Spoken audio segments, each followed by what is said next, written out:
Why don't we check in on some of the highlights, Terry Bradshaw, so far here in Week 5? All righty. Let's do it. Let's talk about Dak. Prescott and the Cowboys, the most yards in the NFL offensively. Prescott backfiring deep. Nice job. Lay it up. Good job by Pitkins coming underneath. 43-yard touchdown. Prescott 4 touchdown passes on the day. 37-22 Cowboys. Nobody's talking about that. Those worries anymore. Those are America's games of the week. They'll come your way in just a bit. But right now, let's start with you here, Howie. Your impression here of some of the early games that have finished. We talk about Dallas early on, with multiple offensive linemen out, CD Lamb out. This kid Williams, Dak with a running game with some pieces around him. Flournoy, 14 yards. Pickens, big touchdown catch. Dak is playing as good as I've ever seen Dak play with kind of people that you're not used to seeing. It's pretty remarkable. Well, I refuse to get excited. I love Dak. I think Dak's a great player. I think he does well. You're looking at playoffs and going on from there. I get it. I mean, it's kind of like we're reading the same book. I've read this book too many times. I'm keep reading the same thing. Kind of like the Giants book. Looking. No, the Giants are just bad. But this is like the book. At least we're not being fooled and teased. We just realized we're bad from the beginning. But here, you're feeling good, and he's just throwing it all around the field, and they're running it all down the field. And, they bring Pickens in. He have a big game. Yeah. But when it comes down to the playoffs and the pressure of that, that's when I want to see how the Cowboys respond. But until then, I mean, good for them for winning games and good for their fans for believing that this is the year. Good for you, but when it comes down, push comes to shove later on. You are bitter. No, I'm not bitter. No, you're bitter right now. You know what you are? I'm honest. You know what you are? You're concussed. Yeah, I did get hit in the eye. I don't feel like myself. So, Stray, you're basically saying that Dallas had no pressure on them. They went in 0-4 Jets. All eyeballs were on them because they were playing in New York. But without that pressure being on them, they can play free, is what you're saying. And when the Dallas Cowboys are playing free, that's when they're phenomenal. That's when they're putting up all the points. But I'm worried about their defense in big-time games like last week versus the Green Bay Packers. They let up 40 points versus them. So I get it, what Stray's saying. When the pressure is on, when they're playing an easy team, they can dominate. When that pressure's on, though, can they come through? Like you said, we will see in the future. I thought the Jets are supposed to have a good defense, though. Aren't they supposed to be? Not this year. Not this year. See, I thought, it was all right. Their defense is all right. But the Cowboys, everything about Dallas is going to be, our judgment of Dallas is going to be playoffs and winning. And to your point about Dak, I get it. Light it up. Throw for yardage. Throw for touchdowns. But they're running the ball.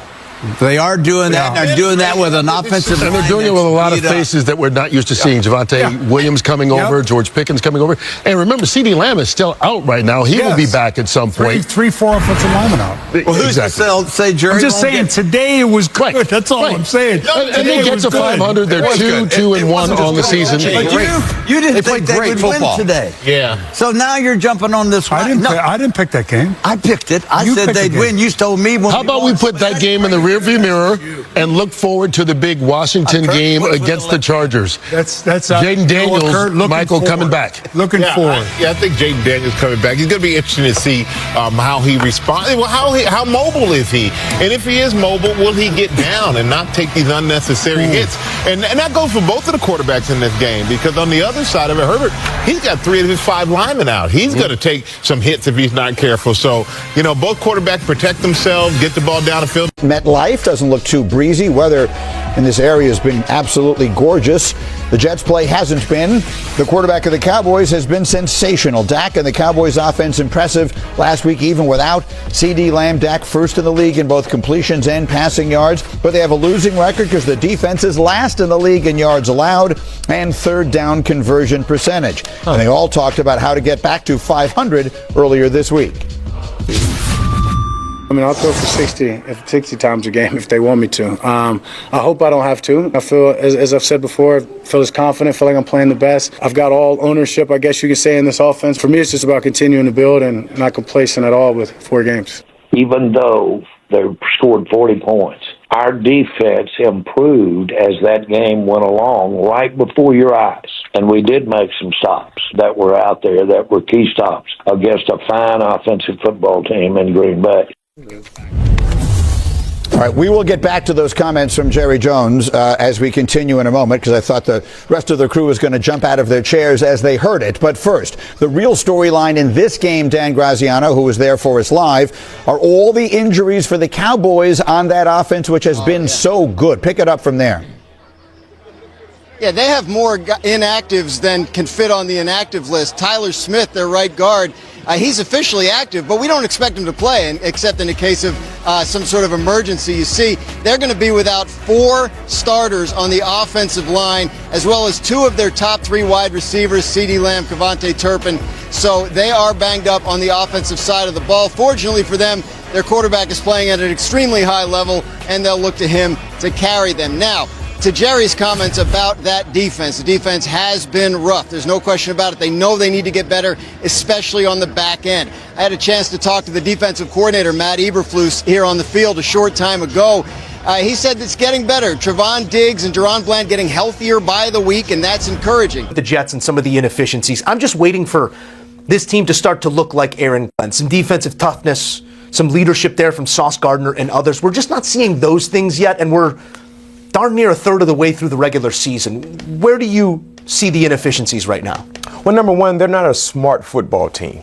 And what I mean when I say a smart football team, a team that create penalties, they will lose ball games. Once again, I saw 10 penalties for the New York Jets for a total of 61 yards. Aaron Glenn has emphasized in his pressers about protecting the football and stop shooting yourself in the foot. You only got 2. If you shoot both of them, you can't walk. And that's where the Jets currently stand today. They're not standing because they continue to shoot themselves in the foot with these penalties that make you move the wrong direction. And secondly, they have no identity. In years past, when the Jets have been a bad team, one thing you can count on seeing, good defensive play.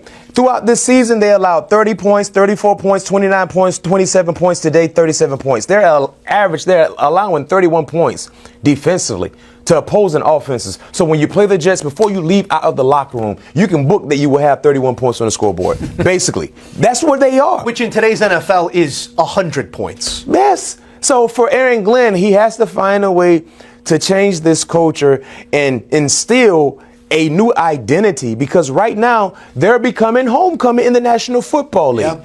And we knew the offense could be up and down, but defensively, that's one thing we all thought in terms of not knowing what we would see. You better believe they're going to bite some kneecaps and some ankles. Homecoming's tough. That's how it feels. Who was your homecoming matchup in high school? Oh my goodness. Hales Franciscan. Shout out to the shouts out to Hollywood Hills. But before we go here, Mac, because it's a performance that the Cowboys needed, now 2-2-1 on the season after that tie. But I want to talk a little bit more about Aaron Glenn, because it's early in his career as a head coach. His team's not yet responding to him. We're looking at week 6 against the Broncos. You don't win-loss it before it happens, but that's likely an 0-6 start. Then you're looking at the Panthers week 7. Is there even a seat to be hot, or does he get a season? No, he gets a season. I think he gets a few seasons. Remember where he came from. He came from an organization that was bad, and they found a way to turn it around. Mm-hmm. So it takes time. I think in this present NFL culture, we don't utilize patience. When we see a new hire, we instantly want to see the benefits of that said investment. I 1,000% agree with you, but I'm just looking at the schedule. The Broncos, if it's a loss, it's a loss. You will be underdogs. But if you go into the bye with losses to a Panthers team that has struggled and a Bengals team that is rudderless right now, you don't think there's some conversations happening week 9 bye? I don't think so. Okay. I don't think so. I think even if that's the case, you still want to see how they finish. Respond to the bye. How they finish. Yeah. But those are winnable ball games coming up, before the bye. And you have to find, I thought today could be a winnable ball game. But before we go, is this a safe place, Always. Joe? Can I say the loud part out? Can I say the quiet part out loud? I'd love for you to. Dak Prescott is playing like an MVP caliber player right now. He certainly is. He is playing like an MVP caliber player. I don't know what their playoff hopes may look like, but right now, he's earning that $60+ million salary that he is receiving. 4 touchdowns. I think he has 10 on the year, and he's been able to do it, not getting a lot of help from his defense. Dak Prescott is doing what Dak Prescott is supposed to do, and y'all might not want to say it, But like I said, Joe said this is a safe place.